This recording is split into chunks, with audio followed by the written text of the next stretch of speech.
following training is sponsored by the Nioga Library System. We serve our member libraries in Niagara, Orleans, and Genesee counties. Please visit your local library homepage and use your library card to get access to streaming videos, downloadable music, audiobooks, ebooks, and even more from the comfort of your own home. Thank you. Hello.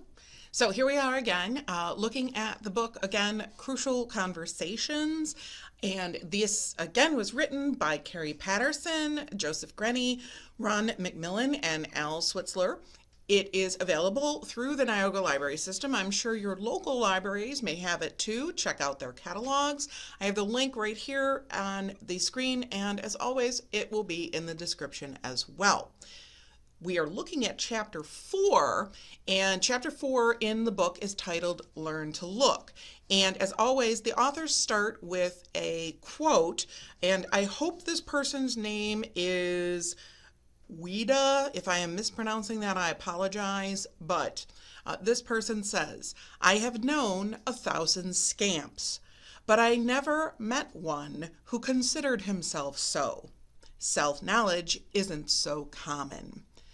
I thought that was kind of cool. So, the authors begin this chapter examining a failed crucial conversation, and they go into a little more detail about that. After this, the supervisor, who I'm going to call Jane, they don't give the supervisor a name, but for convenience, call the supervisor Jane, is walking down the hall, wondering how this fairly innocuous discussion dissolved into a heated conversation so very quickly. She doesn't realize that her friend Kim, and again, that's a name I gave the person, has an answer for her. Jane talks with Kim later in the day, and Kim explains the details that Jane missed. Now, this is what the authors say, so this is quoted. She explains, "You were caught up in the content of the conversation. You cared so deeply about product timelines that you were blind to the conditions. You know, how people were feeling and acting, what tone they were taking, stuff like that." Jane is amazed that Kim saw this and even has a way to describe it. Kim goes on, "I always watch two elements. When things start turning ugly, I watch the content of the conversation, the topic under discussion, along with the conditions, what people are doing in response. I look for and examine both what and why. If you can see why people are becoming upset or holding back their views or even going silent, you can do something to get back on track." And that's on page 52. So from this, I created a little drawing here, the conversation, which again, the authors here in the book call this conversation, we create a pool of shared meaning. I covered that in the last video as one of the introductions, but this pool of shared meaning includes two big items that they just talked about. The what, which is the content that is under discussion, which is important and it's good to know about, and this is where you would be a subject matter expert, the content. The why in this conversation contributes also to the pool of shared meaning. And the why is the non-verbal. It's people's reactions to the discussion itself. It's a form of social first aid. By watching for the moment a conversation starts turning unhealthy, you can respond quickly. The sooner you notice you're not in dialogue that is in that pool, the easier it is to get back and the lower the costs. But the sad corollary is that the longer it takes to notice you're not in dialogue, the harder it is to get back, and the higher the costs of doing that. More hurt feelings, more misunderstandings, less shared knowledge. And in backtracking here, please remember, as the authors had noted, that our bodies are designed for fighting or running. Adrenaline starts to pick up and blood and oxygen go to your larger muscles in our arms and legs while simultaneously depleting our brains. Our bodies are designed to cope with fast, strong opposition with little to no time to think our way out of a situation.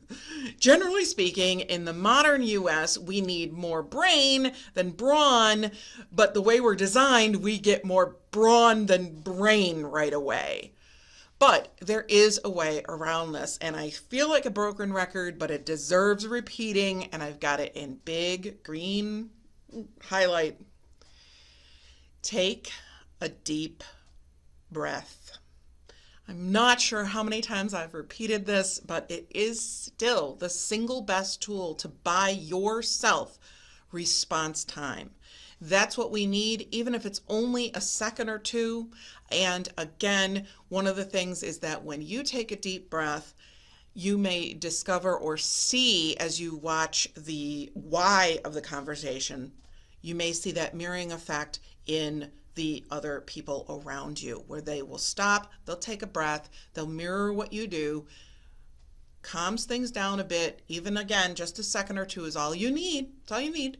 And you go on from there. The authors say, in truth, most of us do have trouble dual processing, that is simultaneously watching for content and the conditions, so concentrating on what we're going to say versus how people are responding to it. And especially this happens when both stakes and emotions are high. And again, I absolutely love the question that was from Pulp Fiction, that's like 30 years ago now. Do you listen or do you wait to talk? And I know for myself personally, far, far too often, I simply wait to talk. I concentrate on my own content rather than the whys and the conditions and how people are responding to the content. It's taken years of practice to try and respond and get that dual processing going. Fortunately, though, please know our brains are still malleable. That is, as we learn new things, we literally make brand new neural connections.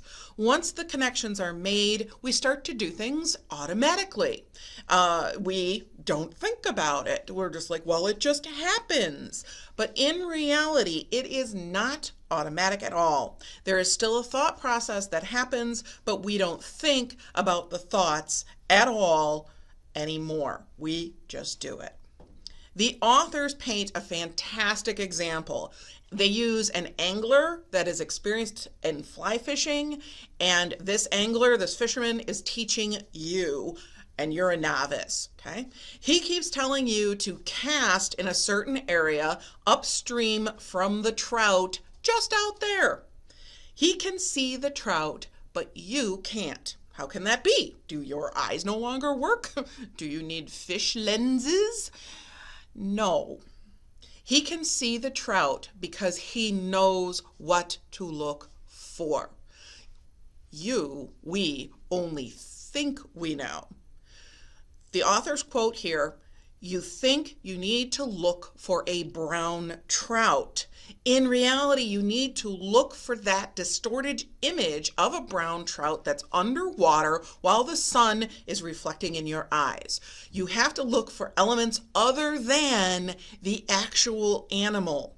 It takes both knowledge and practice to know what to look for and then actually see it. And then after you see it, to actually cast your fly right so that you can actually try and catch the trout. Ooh. This is like learning to ride a bike all over again. But please think of it this way. Have you ever experienced the traveling phenomenon? Let me explain what I mean. I have. It happens all the time to me. This is where, especially when I'm driving to a new place, the drive feels significantly longer when I'm going to the place rather than when I'm coming back from or coming back home. This happens because when we're driving to a new place, all of the scenery is new and it's all different. Our brains pay more attention to everything. When coming back, the scenery becomes more and more familiar, and thus our brains no longer need to expend so much energy paying attention to what are now less important details. Things like listening to the directions from the GPS, watching for the street signs as you come up. My point here is that we can learn to read conversations. We can do this. It's possible. Take some practice. We're going to get into it. And actually, I'm not going to get into it. The authors get into it great in the book. Really suggest that you read it, you get it, Check it out at your local library. Thank you so much, and we'll be back again with the next chapter. Bye now.